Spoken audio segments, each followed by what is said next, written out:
Hello everyone, this side Mohit senior. Welcome back to our YouTube channel. तो जैसे कि आपको पता होगा आईपीएल 2026 का मिनी ऑक्शन जो हमारे पास यहाँ पे कंप्लीट हो चुका है और वन बाय वन करके हम सारी की सारी टीम का एनालिसिस कर रहे हैं कि कौन सी टीम ने कितने कितने प्लेयर्स को जो बाय किया है, क्या रह सकती है उनकी स्ट्रॉन्गेस्ट प्लेइंग 11, किसका मिनी ऑक्शन सबसे ज्यादा अच्छा गया, किसका बुरा किया।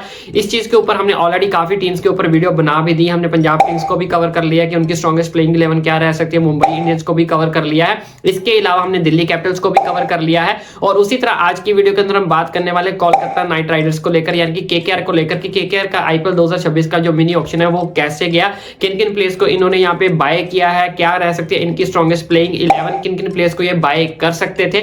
ईच एंड एवरीथिंग के बारे में आज की वीडियो के अंदर हम डिस्कस करने वाले हैं। लेकिन उससे पहले अगर आप चैनल पर नए हैं तो फटाफट चैनल को सब्सक्राइब कर लो, क्योंकि क्रिकेट के रिलेटेड ईच एंड एवरीथिंग की अपडेट आपको आपके भाई के चैनल पर मिलती रहेगी। साथ ही बाकी टीम्स की वीडियो भी जल्दी ही आपको हमारे चैनल के ऊपर जो वो देखने को मिलेगी। लेकिन आज की वीडियो के अंदर हम बात कर लेते हैं सबसे पहले कोलकाता नाइट राइडर्स को लेकर। तो सबसे पहले मैं आपको बता देता हूं, कोलकाता नाइट राइडर्स इकलौती ऐसी टीम थी जो आईपीएल 2026 के मिनी ऑक्शन के अंदर सबसे ज्यादा हाईएस्ट पर्स के साथ जो वो उतरी थी, जिनको अपनी पूरा स्क्वाड कंप्लीट करने की यहाँ पे सबसे ज्यादा जो वो जरूरत थी। इनके पास यहाँ पे 13 प्लेयर्स का स्लॉट जब वो यहाँ पे अवेलेबल था। ऑलमोस्ट आप यहाँ पे कह सकते हैं इनको अपनी आधी टीम को यहाँ पे जो है वो क्या करना था, कंप्लीट करना था। अब ये 13 प्लेयर्स कौन कौन से रहने वाले हैं, कौन कौन सी इनकी जो बाय रही है वो स्टील बाय रही है, उन सब चीजों के बारे में आज की वीडियो के अंदर डिस्कस करने वाले हैं। सबसे पहले हम बात कर लेते हैं डेफिनेटली कैमरन ग्रीन को लेकर। तो जैसे कि आपको पता होगा एंड्रे रसेल जो इनकी टीम को अलविदा कह चुके थे, तो उनके रिप्लेसमेंट के तौर पर इनको एक ऐसे ही फिनिशर की जरूरत थी जो बॉलिंग भी कर सके और फिनिशिंग में आके चौके छक्के भी मार सके, एंड्रे रसेल जैसा काम कर सके। तो वो डेफिनेटली कैमरन ग्रीन ही इकलौते ऐसे प्लेयर थे जो आईपीएल 2026 के मिनी ऑक्शन के अंदर आए थे। तो इन्होंने इनको जो है वो किसी भी कीमत पर इनको खरीदना ही था, क्योंकि ये सबसे ज्यादा पर्स के साथ उतरी थी। तो इन्होंने अपने उनको स्क्वाड के अंदर शामिल कर भी लिया है। दूसरी जो सबसे ज्यादा स्टील बाय लगी है वो है इन्होंने यहाँ पे खरीदा है मथीशा पथिराना को। तो लेकिन उनकी क्या प्लेइंग 11 में जगह बनती है या फिर नहीं बनती। इसके अलावा इन्होंने किन किन प्लेयर्स को खरीदा है, इन्होंने यहाँ पे रचिन रविंद्रा को भी अपने स्क्वाड के अंदर शामिल किया है, फिन एलन को भी किया है, टिम स्टैफर्ड को भी किया है, और किन किन प्लेयर्स को यहाँ पे अनकैप्ड प्लेयर्स को बाय किया। पूरी की पूरी डिटेल लिस्ट आपको हमारे चैनल के ऊपर जो वो शो हो रही होगी, यहाँ से आप जो चेकआउट कर सकते हो। तो यहाँ पे इनकी बात कर लेते हैं कि जो सबसे ज्यादा स्टील बाय मुझे लगती है वो डेफिनेटली कैमरन ग्रीन और मथीशा पथिराना है। फिन एलन को भी इन्होंने अपने स्क्वाड के अंदर शामिल कर लिया, जो कि एक अच्छी बाय है। टिम स्टैफर्ड भी काफी ज्यादा अच्छी बाय है। हाँ, ये वेंकटेश अय्यर की तरफ जा सकते थे, इन्होंने थोड़े में उनके लिए बिड किया, लेकिन ज्यादा लंबे टाइम के लिए इन्होंने उनके ऊपर बिड नहीं किया। तो मुझे लगता था ये वेंकटेश अय्यर की तरफ जो वो जा सकते थे और उनको अपने प्लेइंग 11 का हिस्सा जो वो बना सकते थे, क्योंकि जैसा आप सुनने में आ रहा है कि सुनील नारायण यहाँ पे हमारे पास ओपनिंग करते हुए आईपीएल 2026 के अंदर वो दिखाई नहीं देंगे। ऐसी बड़ी खबरें जो निकलकर सामने आ रही कि इस साल जो है 2026 के अंदर सुनील नारायण आपको ओपनिंग करते हुए जो वो दिखाई नहीं देंगे। तो मुझे लगता था कि ये वेंकटेश अय्यर से जो वो ओपनिंग करवा सकते थे, जो कि लेफ्ट हैंडेड बल्लेबाज है, साथ में आपको अजिंक्य रहाणे का साथ मिल जाता और लेफ्ट राइट हैंड का कॉम्बिनेशन भी बन जाता। ऊंचे लंबे कद के चौके छक्के इजीली मार सकते हैं। तो चलिए कोई बात नहीं, अब इन्होंने उनको अपने स्क्वाड के अंदर शामिल नहीं किया है, लेकिन जिन जिन प्लेयर्स को अपने स्क्वाड के अंदर शामिल किया है उनके हिसाब से अगर प्लेइंग 11 बना के देखे तो इनकी स्ट्रॉन्गेस्ट प्लेइंग 11 जो वो क्या बन रही है, कुछ कमियां नजर आ रही है या फिर कमियां नहीं नजर आ रही, इन सब चीजों के ऊपर चर्चा कर लेते हैं। तो यहाँ पे जो मैंने अपने हिसाब से इनकी स्ट्रॉन्गेस्ट प्लेइंग 11 बनाई है, तो सबसे पहले उसके बारे में जान लेते हैं। तो यहाँ पे जैसे कि मैंने आपको ऑलरेडी बताया कि ऐसे सुनने में खबर आ रही है कि यहाँ पे सुनील नारायण आपको ओपनिंग करते हुए दिखाई नहीं देंगे, तो जिसकी वजह से यहाँ पर मैंने ओपनिंग में रखा है अजिंक्य रहाणे को। डेफिनेटली पहले आपको वो 3 नंबर पर खेलते हुए दिखाई देते थे पिछले साल, लेकिन इस साल वो आपको ओपनिंग करते हुए दिखाई देंगे। ये मेरी इच्छा है कि वो ओपनिंग करे भी, क्योंकि उनको ओपनिंग का जो स्लॉट है वो काफी ज्यादा पसंद है। साथ में मैंने अजिंक्य रहाणे के रखा है राहुल त्रिपाठी को। जी हाँ, राहुल त्रिपाठी को भी ओपनिंग करने का जो स्थान है वो मिल सकता है, काफी ज्यादा वो अच्छे स्कोर करते हैं ओपनिंग के ऊपर। तो यहाँ पे मैंने ओपनिंग की जोड़ी बनाई है अजिंक्य रहाणे के साथ राहुल त्रिपाठी की। 3 नंबर पे यहाँ पे आपको दिखाई देंगे अंगरिक रघुवंशी, जो कि एक विकेट कीपर बल्लेबाज है। विकेट कीपर इस साल मुझे लगता है कि यहाँ पे रघुवंशी के हाथ में जो वो दस्ताने पहने हुए आप देख सकते हो। 4 नंबर पर यहाँ पे आपको जो है रोमन पावल दिखाई देंगे, मैंने रोमन पावल को रखा है। 5 नंबर पर यहाँ पे रखा है मैंने कैमरन ग्रीन को। 6 नंबर पर यहाँ पे रखा है मैंने रिंकू सिंह को। 7 नंबर पर यहाँ पे रखा है मैंने रमनदीप सिंह को।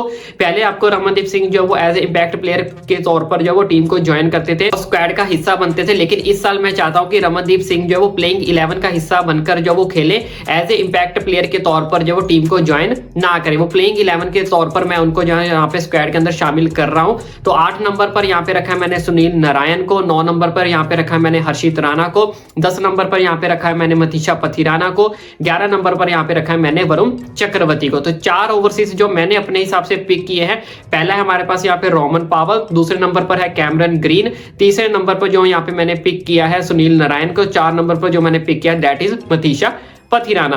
बाकी आपके हिसाब से क्या रह सकते हैं इनकी प्लेइंग 11 वो भी मुझे कमेंट करके जरूर बताएं। ये मुझे लगता है कि इन 4 ओवरसीज में से 3 ओवरसीज तो ऐसे होंगे जो आपको डेफिनेटली जो वो प्लेइंग 11 का हिस्सा जो वो दिखेंगे ही दिखेंगे, जिसमें कैमरन ग्रीन हो गए, सुनील नारायण हो गए और मनीषा पथिराना। ये 3 ओवरसीज तो ऐसे होंगे जो आपको प्लेइंग 11 का हिस्सा जो वो डेफिनेटली होंगे ही होंगे।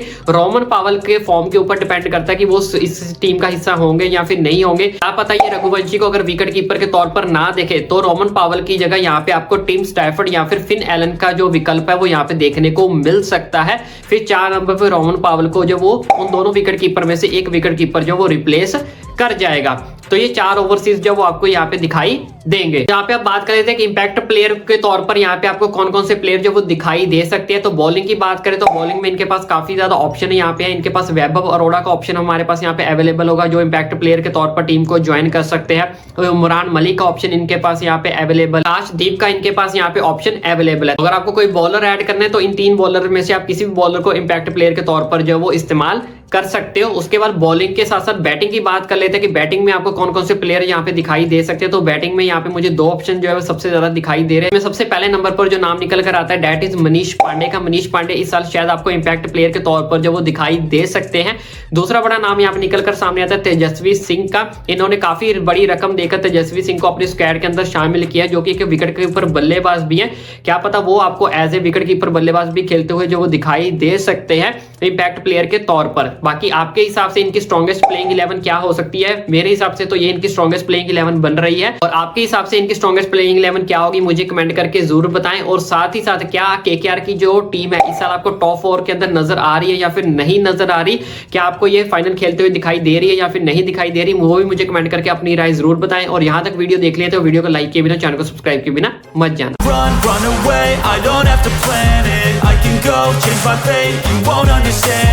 All alone, that's okay. People, I can't stand them. They don't want me to change. Keep me where I'm standing. And I don't wanna be where I am. And I want something more. Take a chance.